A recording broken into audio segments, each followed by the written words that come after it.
Hey, what's up, fam? Hey, we're back with another episode, and boy, you guys are gonna love this.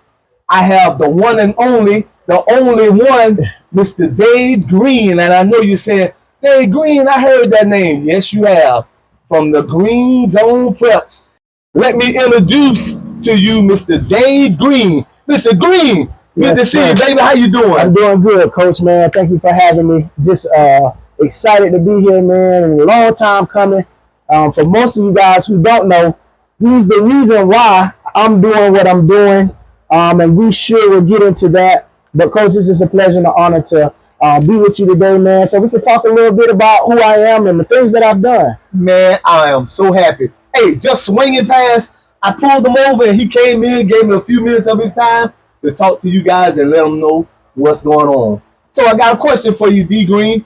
Man, you are a superstar. Now, he won't tell you he's a superstar, but I'm going to tell you he's a superstar. And I'm going to tell you what he's doing now after his superstardom. So, Dave, tell us a little bit about you, where you're from, and your upbringing, your brothers, sisters, mom, pops. What's going on? Yeah, so, of course, originally from St. Petersburg, Florida, born and raised, of course, and grew up the youngest child out of four, two older sisters and the older brother, so I was the baby of the family. Always was the one who my family thought I was spoiled, but really it was just took a liking into playing sports at an early age. All my siblings, of course, was older, and they got out of the house before I did, so I had to find something to get into.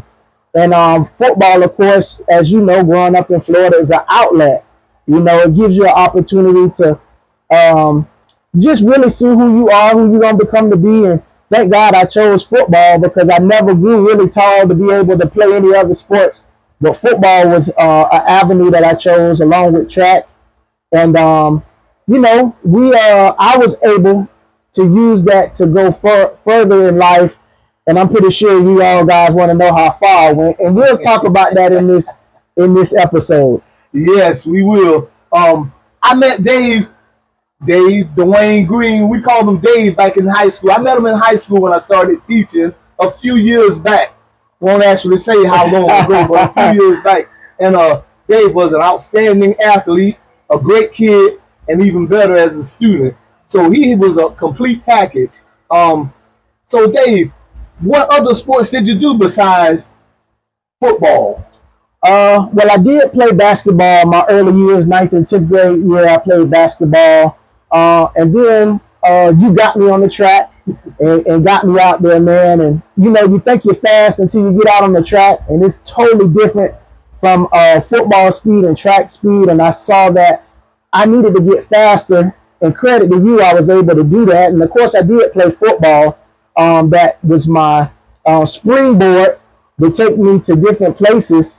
But in high school, it was basketball, track, and also football. Do you feel track helped your game overall as a football player, as an athlete? Absolutely. I believe that because I had gotten so much faster than a lot of other players that was out on the field, it allowed me to play with confidence. Knowing that you're able to beat the opponent with speed alone can kind of give you the edge going into a game, and it does something for your confidence knowing that when I get on the field, if I'm the fastest one, if I can get the ball in my hands, then hopefully I can make something happen. So it definitely gave me that confidence to just get on the field and perform. Okay. Well, now, you've done a lot of things in your short life so far. Now, take us back to high school, and how was your parents driving you, you know, to make it to the next level, to get to college or to graduate from high school, to do the things you need to do to be a success? Right. So primarily I was kind of like, of course, I was the youngest one, and my oldest brother had put my mom through so much that when it came to me being the second young man in the house, I didn't want to kind of give her that, you know, that heartache and burden that my older brother did. So my job, or what I took on, was to try to make her, as proud of me as I could. Mm-hmm. So sports, when I did well, and I would look and see how she reacted to me doing well, it kind of was that to take the load off and burden off, to see that I was doing something productive. And the more I excelled in sports, the more I tried to make her proud. So that pushed me to go and try to perform at my best. And even when she didn't come to the games, it gave me something to say when I get home, I want to tell her how well I did. So that was something that kind of pushed me along also with my sister. She was ahead of me. She was kind of like the smart one, always trying to tell me what to do and boss me around. So academically, I tried to keep up with her and tried to show her that I didn't always need her guidance, that I was a man trying to grow on my own and try to do things on my own. So academically, I can say she kind of pushed me to want to excel academically. So putting those two together, trying to excel academically, trying to make my mom proud in sports and from an academic standpoint was what, kept me on that trajectory of finishing out of high school and propelling to the next level and playing collegiately.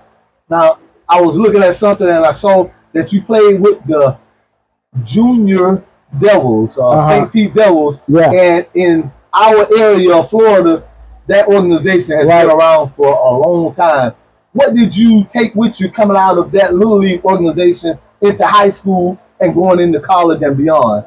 I know you had excellent coaches back then. Yeah. I would say the most important thing that I did take was the athletes that I played with. A lot of those young men, because nowadays kids will see competition and they'll go to different different little leagues. But it wasn't like that back then. It was times that I can strictly remember I sat behind guys that could have easily went somewhere else and played at another youth organization. But what it did was it gave me an opportunity to look at guys and learn mentally of what it took to be that caliber of player. Okay. And so coming from St. Pete Little League, where you play with a bunch of guys that's just so athletic, has this great athletic ability, and then you're able to produce or play just as they did, it gives you the confidence that when I get to the next level, I've already seen or played against the best, right? I've had to sit behind some dogs that anywhere else I would have had, I would have played immediately, but because of these guys that were in front of me, I had to sit and wait. And it really just fueled my fire. It gave me the mental edge to know that you make one mistake, I'm coming for your position. And so I think that was the thing that propelled me to go into high school, to know, like, man, I played with the best. I played against the best in practice. Now when I get out here and I play against lesser competition, I should be able to dominate. So coming from Little League to high school was that mentality of, like, I played with some of the best guys around, and they shaped and molded me and gave me the tools to be able to just play at a different level. I carried that at every level I went to. I think about it as the years that I coached you and watched you. Yeah. People don't know or don't realize that you were underrated. They didn't. You were in a time that we didn't throw the ball as much as they did now. Right. So in my mind, in my opinion, I didn't think they valued or knew what they really had in you. They knew that you were outstanding talent, but we didn't utilize you like we should have. And I think now, if you would have been in these offense that's running gun, throwing the ball, oh my goodness, it would have been unreal, the stats that you would have had. So how do you feel about from when you played a few years ago? Yeah. Absolutely. To now, how the game has changed? How do you think that would have affected your play? Yeah, I look back at it all the time, and I look at, the different offenses that's ran now and how I would have fit if we had been running the offenses back then. And man, it's just mind blowing of how underutilized I was, just with the athletic ability that I had and showed. I think if I had been used in different, like sets or put in positions to go from a mismatch standpoint, I think I would have, and not trying to brag, but I just think that I would have had, like you said, I would have been definitely someone that would have exceeded the expectations of what they thought I could have done. So, man. Yeah, man. Man. So tell us about your journey from high school, the recruiting process. Right. How did you feel, and where did you go from Pinellas Park High School? What was the next step in your career as a student athlete? Yeah, so that process was it was definitely tedious, just because number one, I was really undersized coming out of high school, and fast as hell. Yep. And then back then, if they didn't really have the recruiting like how they have it now. Like, it wasn't a star kind of like ratings where you had your 4-star, 3-star guys. It was more slated on, they gave you a number and where you were. And Pinellas Park really didn't have the type of athletes that somebody would come down and just be like, hey, this guy. Yeah. But I had to take the process on myself. So what I did was I put together my own highlight tape. I put together a quick little blurb of who I was and my skill set. And man, I sent those videos out to every school that I thought that I could play at. I had a couple of schools, smaller schools, that wanted to, they started the conversation, but it never really went past, kind of the talks. But I ended up going to a junior college, which actually was the best thing for me. I think it worked out perfectly. Being able to go to a junior college with some studs, again, that really showed me how much work I still needed to have to put in. TJ Hishmanzada, he played for the Bengals. He was actually my roommate my freshman year at Cerritos. And seeing you out in Cerritos? Yep, out in California. Okay. And having the opportunity to just see how behind we were. Like, kids were in offenses where they were utilized based on their talents and their abilities, where I was underutilized but had just as much talent as they did. Exactly. So their numbers were like godly numbers, and I'm coming in with like 20 something catches and like 300 yards, and these kids in California coming out with like 60 catches. And I'm saying, man, had I been in the offenses that you guys were running, man, who knows what my numbers would have been. But that recruiting process was really an eye-opener for me to be able to come back home and start what I'm doing now with Green Zone Prep. So that's how Green Zone Preps came, and we'll definitely get into that. Yeah. Oh, wow. Okay. Yes, sir. So it was a big culture shock for you coming from high school to college, just learning different things that we didn't have the advantage of being involved in just because of the system that we ran, or just being behind in the times. Yeah, definitely. Definitely behind. So after junior college, where did you go after then? Where did you end up going after that? So after 2 years at Cerritos, was able to set some records, break a record there, leading receiver as far as yardage in the season. Did some great things there. Left from there, went to play at Alabama State. Okay. Played at Alabama State, ended up getting hurt, and should have been red-shirted. But I guess I played too many games. Or it was that they found out I was leaving. Transferred from there and went to West Texas A&M, a Division two school out in Texas. Played out there. Was the number 2 in the nation for return yardage. End up finishing around 7th or whatever. But those experiences taught me a lot, because every step or every place that I went, I had to learn on the run, right? It was always, I was thrown in the fire. And because of my upbringing, like I talked about, St. Pete Little Devils. Yes. Mentality of playing with guys from Florida. Just parents staying on you too. Yeah, parents staying on me, and building me into a young man to say, like, you are in this position for a reason. Like, you're not here by accident, by mistake.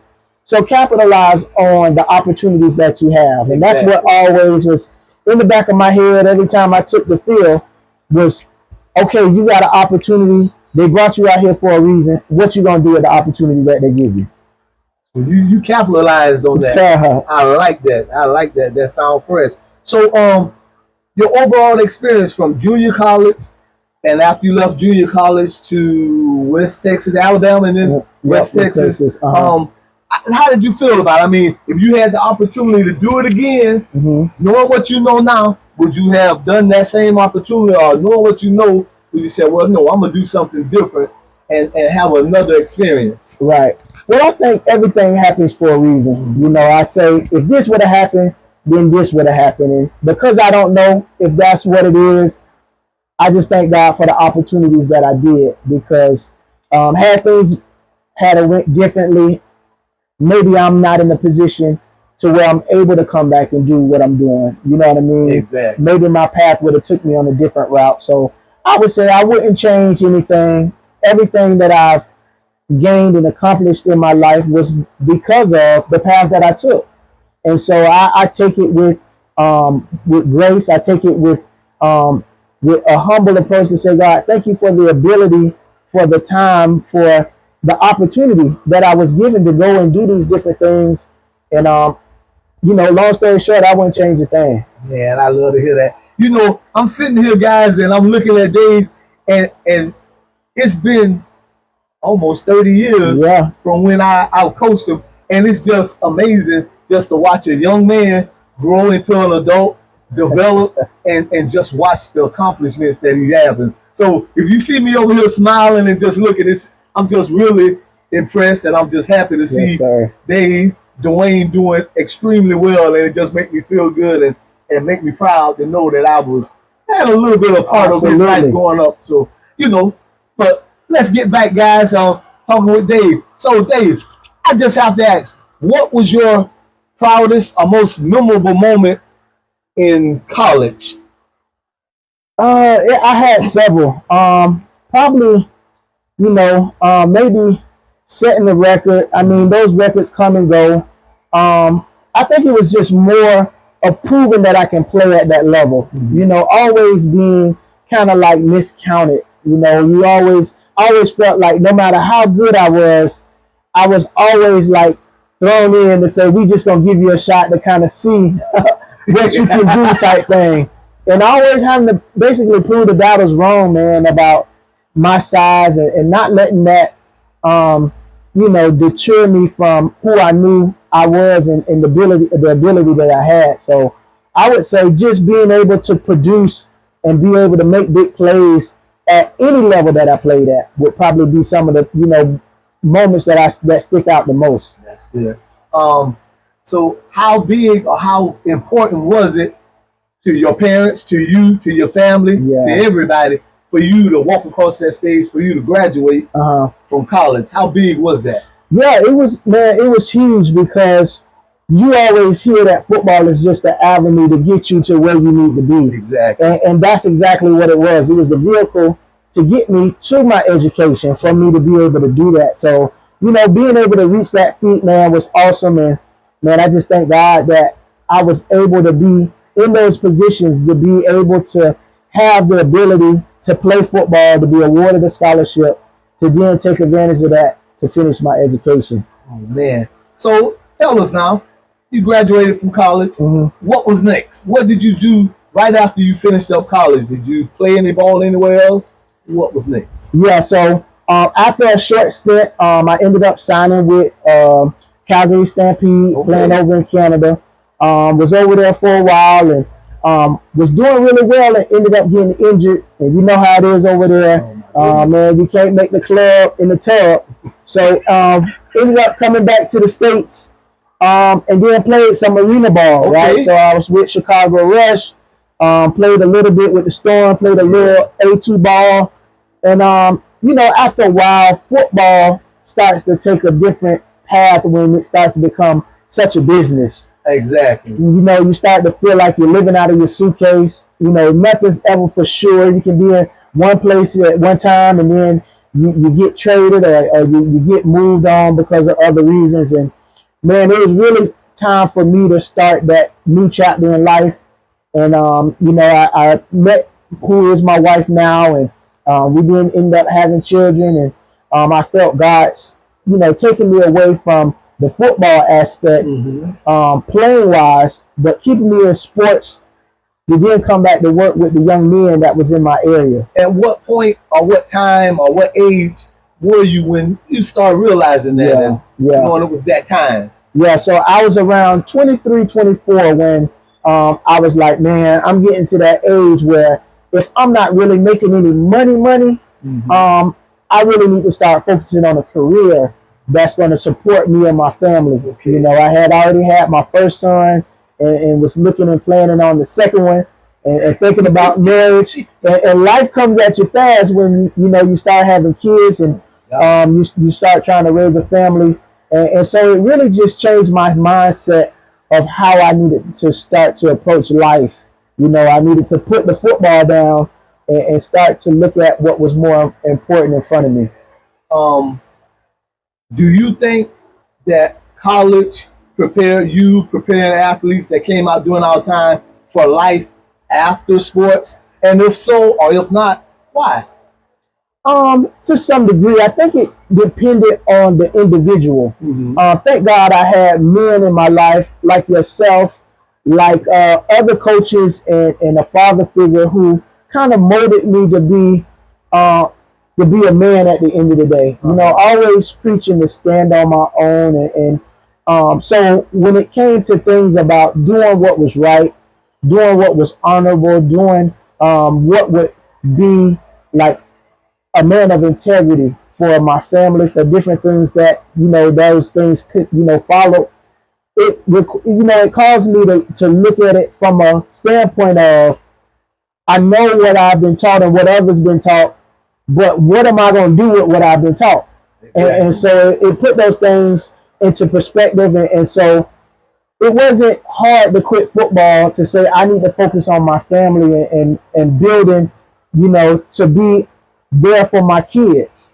And so that's what kind of shaped and geared me to go that direction of being most important things in my life, to be intentional about those things. I wanted to ask you a question. I had some notes about, did you face like an identity shift, you know, being for so long a student athlete, an athlete, to now I'm Dwayne Green in the real world? Did you find it a little difficult at first?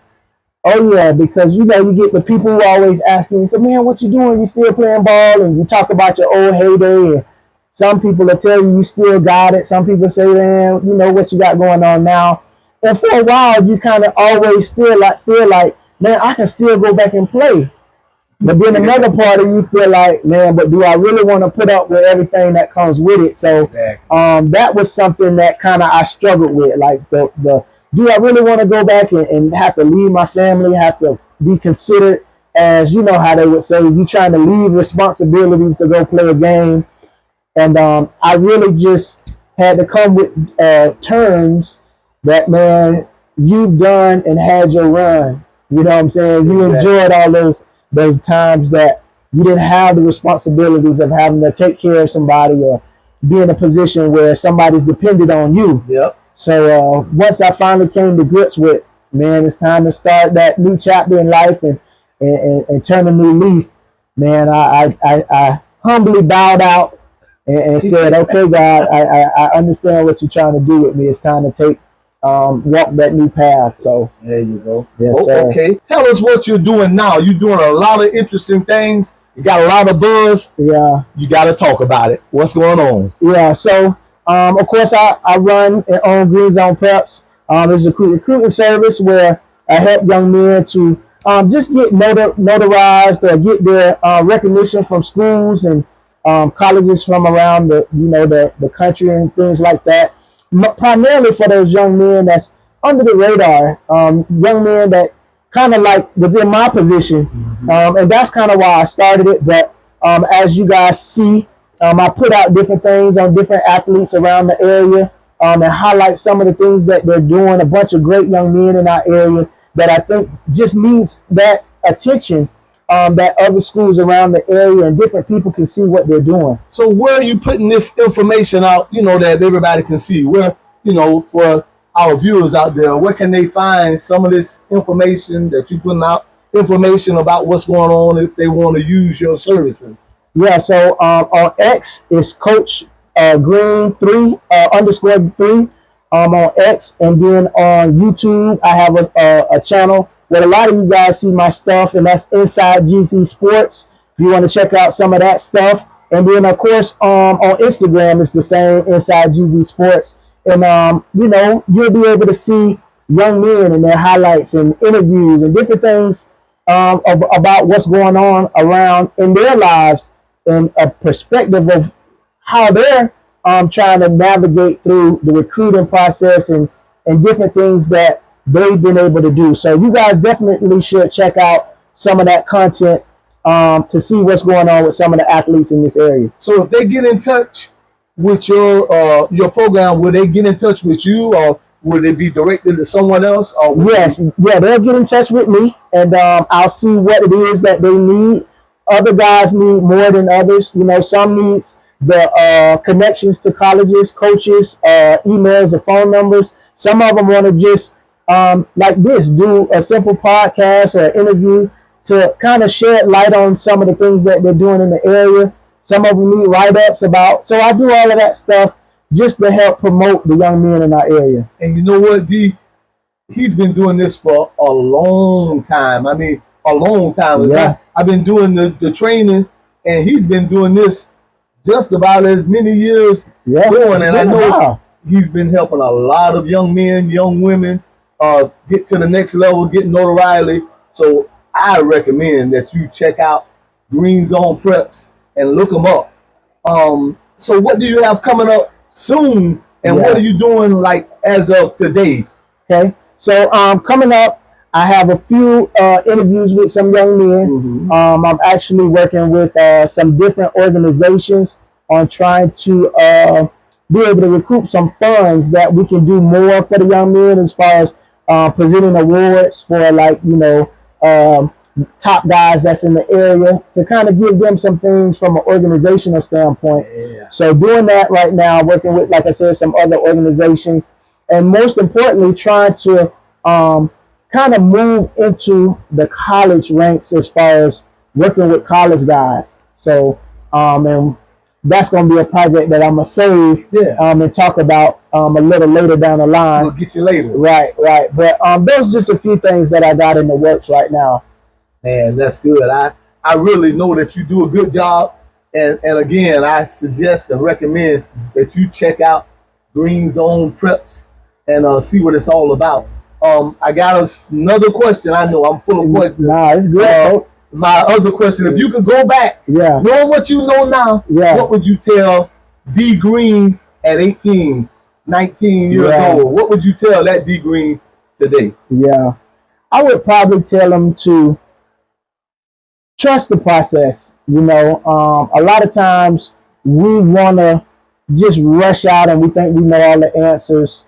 And again, like, a lot of things that we did back in the day was trial and error. Like, we didn't really have the guidance to kind of tell us, like, do this and do that. But I would want somebody, how I am now, back in my corner back then. Because over the years, I've changed totally who I was, of course, to who I am now. And, like, I would have been a voice of reason for my old self. A lot of the mistakes that I made was really just trying to follow the crowd, man. Just trying to fight for, like, a name. You know what I'm saying? Always being felt like I was underlooked and under, you know, recruited. I just always felt like I had to do something to stand out. And so, you know, I would tell myself, you know, to really answer the question, to just trust the process, man, and I would want somebody like myself in my ear to kind of steer me in the right direction, because I was almost wayward for a while, but thank God he held me back in and kept me. And see, that's what God has for you now. That's why you do what you do. Oh yeah. And direct these young men and women and trying to keep tell them focused. Yes, sir. So man, that's excellent. If you had $1 million, I came with you to $1 million, and they say, D Green, we're gonna give you $1 million to do whatever you want with whatever you have. What would you do with that $1 million? And you can't spend it on your family per se. What would you do? Yeah. I'm the type of person, man, I would probably look at what entities, organizations probably need it the most. I'm just that type of person, and over time, I just have a love for young people, you know, and there's so many people that's broken out there, so many people that don't have how can I complain about the littlest things? It's almost like when you see them, you complaining about your shoes till you see somebody with no feet, right? Exactly. And it's almost, man, like so many things that I used to care about, I don't know more. And I would probably, like I said, try to fix up a shelter for the homeless, or maybe try to provide things for the most less unfortunate. Try to give back in that type of way. Um, I have a question about NIL, or maybe not NIL so much, but athletes today are seeming to be bigger coming out of high school, college. How can athletes today use their platform to just kind of secure their future, or just to make it better for them once they finish playing or hang up their cleats? Yeah. Well, I wish we had NIL back in the day, man. It's definitely a game changer. But if they're smart, they would take that money and invest it in some long-term investment that even after their career, part of what the money that they made, whether they go to the next level or for a job, can be like combined with the money that they've made from the NIL. And they'll be able to basically live off of some of the earnings that they've made just in college. So players, if you're listening, for those who are watching, man, spend wisely and make sure that you're investing in some long-term investments that will be the catalyst to kind of take you beyond and further. Hold on, you heard what he just said? Come on now. Yeah. Spend wisely. Yeah. And invest in something that's beneficial, that will be able to take you beyond, and long term, it'll be best for you, because you're up here today and can be down here tomorrow, and you don't want to look back and say, man, I wish I would have, or only if I would have. That'll be the worst travesty to go through, knowing that you had all these opportunities to do something with an abundance of resources, just to turn around and lose it all. There you go. So I gotta ask you. Yeah. Hey, D Green was fast as heck in high school, college. Don't let him fool you. He can run. D Green, at your best, who was faster, you or me? Coach Simmons. Oh, yes. He been modest. D Green could go. You school record holder in the 100, 200. Yeah. You thought I forgot about that? Yeah. I ain't forget all that. Yeah. But if you ask him what's his times versus mine, I'm pretty sure his times was faster than mine. I mean, again, man, you taught me everything that I needed to know as far as speed, drive, leg, kick, turnover, the times on the field with the tires and the bungee. Remember those? Yeah. The hurdle jumps and all the different things that you got me from being just a pretty average speed guy to what we would consider a blazer, all came from this guy here. So all the speed that I was able to obtain comes strictly from Coach Simmons. So I always tell people to this day that had it not been for me getting out on the track, had it not been for me getting coached by this coach, outstanding speedster, outstanding coach, man, I would have still been just an average guy trying to make my way. No, they say talent is going to shine where it's supposed to shine. Yeah. And D Green talent did shine. Now, D Green, I got to ask you before we get up out of here. Yeah. Tell us something about D Green that nobody knows except D Green and maybe a couple of your closest friends. Tell us something, D Green. What nobody knows? What's your favorite music? What do you like to do? What's something that nobody knows? Yeah. That separates you from the rest of the world? Wow.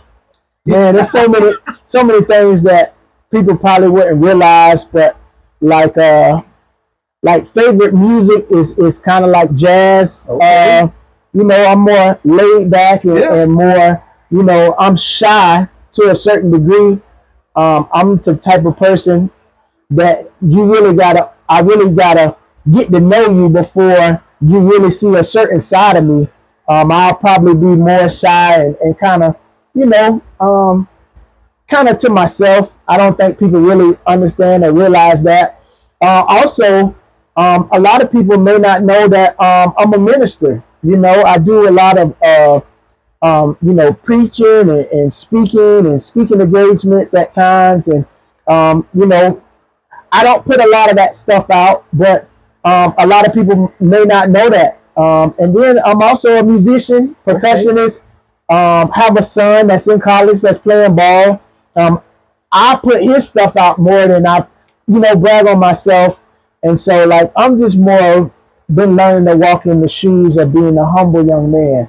And I just think that's who I've always been. And it's starting to show even more. The older I get, the more I kind of take a back seat to a lot of stuff. So, well, not older, but the more seasoned yeah, that you get. Yeah, a lot. Yeah, the more seasoned that I get. And you just mentioned about your son that's in college, and I know he will benefit from your experiences, from your years of knowledge and things that you've helped out with others in his walk and his journey going through college. So has that helped a lot also with him? Oh yeah, it's been times that I pulled him aside and was able to share my stories, my experiences, and just being able to pour into him and being kind of an example and a guide for him kind of helped with his process. I helped with his recruiting process, and when times was going rough, I was there to be able to tell him, like, look, this is the stuff that you're going to have to face while at the collegiate level, and even up through if you make it to the next level. But he's been able to already fight some adversity.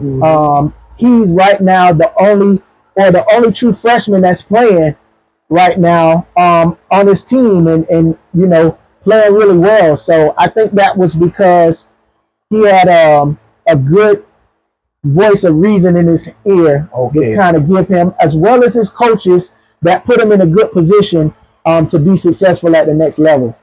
Man, that's good. That's awesome. D. Green, I know I done kept you here longer than you expected. Good, Coach. Man, I need you to come by anytime. Yes, sir. And yes. I will. Guys, you gotta check out Green Zone Preps. You can find them on X, Instagram, YouTube. Yep. And check him out. Look up his services, see what he has to offer. Give him a call, talk to him. This is the best guy, the greatest young man, educated, and I love him to death. Guys, I'm glad that you had a chance to check out my main man here, Dwayne Green. Man. Appreciate you, Coach, man. Appreciate you, baby. Sir. Love you, Coach. We see you, and it's the Power I. Power I. Yes, sir. Oh, yeah. Yes, sir. Appreciate you, Coach. But I didn't say that. The Power I. Hey, hold on, man. You gotta tell me the story. What y'all was doing?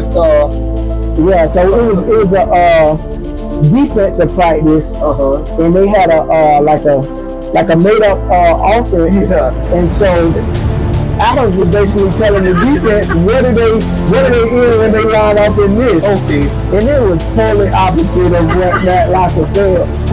Matt ran over to the So we were on the sideline, and Matt was kind of looking to check out to see like what kind of formation, while the defense was kind of tall.